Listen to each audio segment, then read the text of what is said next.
दिनै फुङाव तामुलपुराव गिख्रंथाव लामा जाब्रबथाय जायो। बे लामा जाब्रबथायाव नखरसेनिनो 3 सुबुङा जखम जायो। नागिरजुलि उदालगुरि लामानि सौरागुरियाव बे लामा जाब्रबथाया जायो। तामुलपुर फारसे गोबारै खारबोनाय AS01BB0708 नम्बरनि वागन आर गारिया लामा सेरनि हाखराव ड्राइभारा सामलायनो हायैयाव गोग्लैलाङो। मिथिनो हानाय बायदिब्ला बिथांमोनहा उदालगुरिनिफ्राय बरपेटायाव हाबा जानो फैबाय थादोंमोन।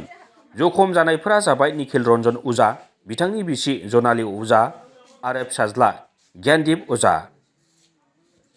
जायगानि रायजोफोर आरो पुलिसआ बोखांनानै साथामखौबो तामुलपुर गुदि सावस्रि मिरुआव थिसनदोंमोनब्लाबो उनाव नाथाय जौगा फाहामथायनि थाखाय साथामखौबो GMCHआव दैथायहरो।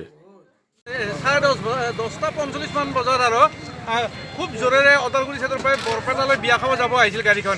আহি ইয়াত দলঙৰ তলত সিহঁতে মানে ৰাস্তা চিনি তলত পৰি গ'ল। এজনী মহিলা গুৰুতৰভাৱে জখম হৈছে, বাকী 3জনৰ সাধাৰণভাৱে জখম হৈছে। तामुलपुरनिफ्राय दीपक कुमार पाठकनि रिपर्ट, समनि रादाब।